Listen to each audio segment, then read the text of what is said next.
ज़िंदगी का सबसे बड़ा सच, डेथ। मान लीजिए आपके आंखों के सामने किसी की डेथ हो जाए तो आप क्या करेंगे? No breathing, no pulse, no response, clinically dead. ऐसे में इंपॉर्टेंट है क्या नहीं करना है। पहला 180 सेकंड से लेकर 240 सेकंड तक is very crucial. The first 3 to 4 minutes is very important. तो क्या नहीं करने की लिस्ट में, number 1, don't panic. Number 2, don't call ambulance. Number 3, don't call even the neighbours, because in सारे एक्शंस में आप समय वेस्ट करेंगे जिससे मुर्दे के जिंदा होने के चांसेस ऑलमोस्ट नेग्लिजिबल हैं। और हाँ, सीपीआर भी नहीं करना, कार्डियो पुल्मोनरी रिससिटेशन।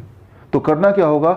1960 ऑनवर्ड्स ये एस्टेब्लिश हो चुका है कि मरने के इमीडिएट बाद अगर मुर्दे को एक खास तरह का एक्शन किया जाए, मुर्दे पर एक खास तरह का एक्शन किया जाए जिसे नाम दिया गया क्लोज चेस्ट कार्डियक मसाज, तो उसके ज़िंदा होने के चांसेस 70% तक होते हैं। अब ये क्लोज चेस्ट कार्डियक मसाज क्या है, ये जानने से पहले ये जानना ज़रूरी है कि आज के सिनेरियो में जब आप ये वीडियो देख रहे हैं इस वक्त, अगर किसी पेशेंट को कार्डियक अरेस्ट आ जाता है हॉस्पिटल सेटअप में, या कोई इंसान अचानक मर जाता है हॉस्पिटल के अंदर, तो वहाँ प्रोटोकॉल क्या है? वहाँ प्रोटोकॉल है, the first thing, the most important thing is CPR. CPR तो आजकल स्कूल में भी बच्चों को ट्रेनिंग दिया जाता है, सभी को पता है। सीपीआर में it is called cardiac compression, जिसमें 30 बार कंप्रेस करना है और उसके बाद 2 रेस्क्यू ब्रीदिंग, 2 बार माउथ टू माउथ ब्रीदिंग देना है। बस यहीं पे गड़बड़ हो जाती है। ये जो ब्रीदिंग है, इसकी वजह से जो उस डेड बॉडी के ज़िंदा होने के चांसेस 70% थे वो रिड्यूस होकर आ जाता है 10% पे। इसको ज़रा समझना होगा, स्पेशली कि मुर्दे पे जब आप कंप्रेशन करते हैं उसके चेस्ट के ऊपर ठीक तरह से, तो एक्चुअली बॉडी के अंदर होता क्या है। अब देखिए, ये हार्ट है। जब मुर्दे पे कंप्रेशन करेंगे तो हार्ट में, दिस इज एओर्टा, यहाँ पे प्रेशर डेवलप होगा और फिर राइट एट्रियम में प्रेशर डेवलप होगा। आप स्क्रीन पे देख रहे हैं जो ब्लू लाइन है वो प्रेशर है for representing the right atrium, और red line is the pressure representing the aorta. वो जो प्रेशर डिफरेंस है दोनों के बीच में, that is called CPP, that is coronary perfusion pressure. ये प्रेशर डिफरेंस जैसे जैसे बढ़ता जाएगा वैसे वैसे ब्लड सर्कुलेशन होती जाएगी, और जब ब्लड सर्कुलेशन 20% तक भी हो जाती है इन कंपैरिजन टू जब वो पेशेंट जिंदा था, उसके कंपैरिजन में अगर ब्लड प्रेशर 20% तक भी पहुंच जाती है तो उस मुर्दा के जिंदा होने के चांसेस बन जाते हैं। So that is all about cardiac compression.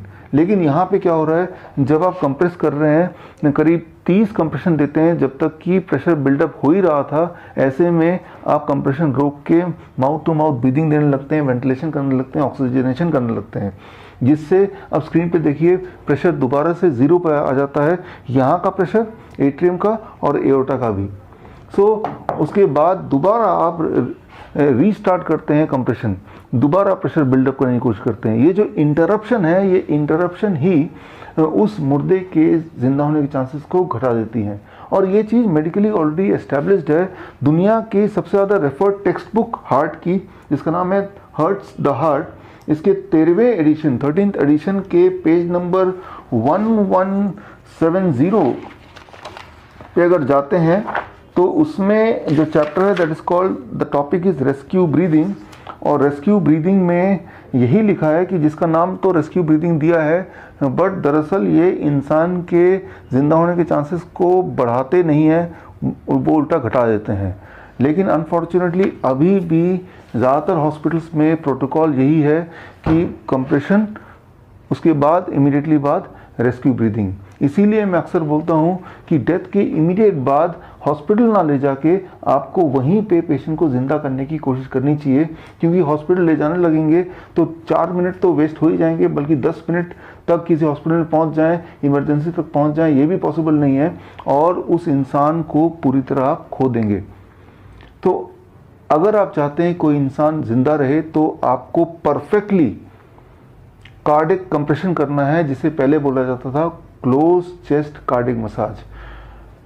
इसको करने के 4 स्टेप हैं। Step 1, identify whether the patient is clinically dead और नॉट। ये आइडेंटिफाई करना कि पेशेंट मर गया है, इंसान मर गया है, ये जिंदा है।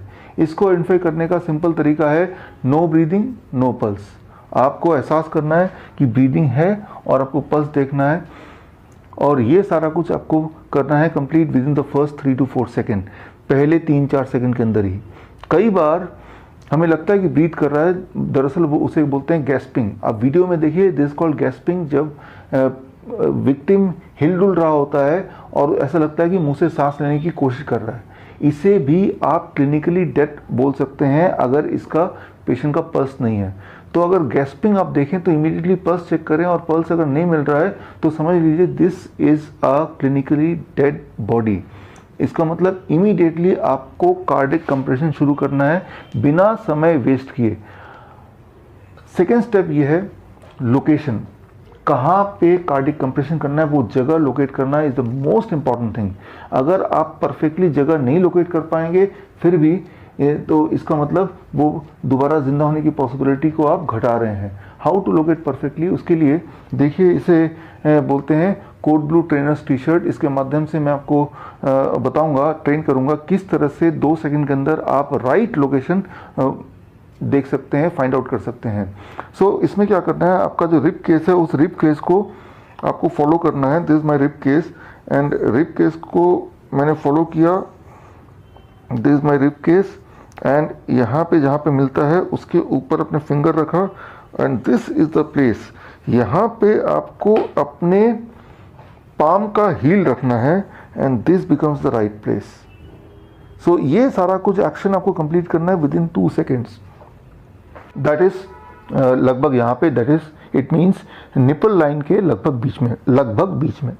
सो this action you have to complete within 2 second. अब तीसरा स्टेप है डेप्थ। अगर वो एडल्ट है तो डेप्थ होना चाहिए लगभग 2 इंच, और अगर वो एडल्ट नहीं है, बच्चा है, तो डेप्थ होना चाहिए लगभग 1 इंच से लेकर 1.5 इंच, डिपेंडिंग ऑन कि उस बच्चे की उम्र कितनी है। So depth is very very important to give the right compression. And fourth and the most important thing is number of compression per minute.